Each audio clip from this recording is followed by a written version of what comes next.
test. 2 companies wanted to invest in them, right? And we were talking to each one of them, saw what was what. I felt like one was better than the other. Now, in a management position, I got to think of them before me. So the one on the right, I'll just say, the one on the right, I felt like we should go there. Once I told the one on the left, this is what it looks like is happening, they offered me close to $500,000 to convince them to go over there. If you don't have any ethics, if I know that this side is better, but damn, they just offered me some bread. We went over here. And that becomes a shock because you can have ethics and you can talk that talk, but when money's involved, and money like that is involved, and you still go that way, that's the type of ethics and that's the type of integrity that I think people need to have, and I think that that's lost. I don't want to say you can figure out a way. I'm not a fan of that. I'm not a fan of figuring out how does this make sense because of money. Because that's usually where you start to bend, right? This is not an alignment. Yeah, but that's a lot of money, right?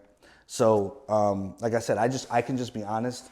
And at the end of the day, I've had that where we've gotten something for other clients, and then somebody else is like, what happened to me? I said, that's not your brand. That's why I didn't bring it to you. I do my part. That's how I look at it. Anybody that enters my world, my circle, and you know me, ethics is huge for me.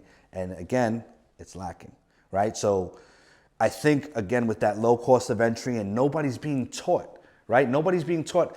People are saying that, yeah, shoot content, and yes, great, you got to have, this type of camera and do, yes, the content aspect of it, but they're not teaching the moral values of what a business and how to handle it. That goes into your brand. Anybody that works with me knows Mike is going to be on time. Mike does what he does. He's going to tell you what he can do. He's not going to tell you, oh, I can do this and I can't.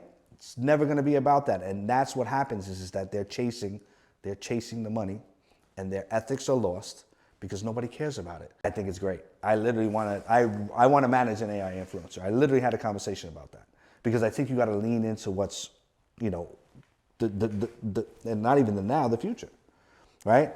I get it. I don't, and it's funny because this might be contradiction. Like, I'm not a fan of the music AI. I think there was somebody in Japan or whatever, like on the charts that an AI. Not really a fan of that. I think if we look at AI again like they're salesmen. The AI influencer, utilize that as a salesman because you clearly can't do any live events. You know what I mean? You got to use it for what it is and learn how to use it. But I'm not against it because I just think if you don't evolve, you die, to be honest with you. So, right. And that's the old guy with the white and the beard saying that. So.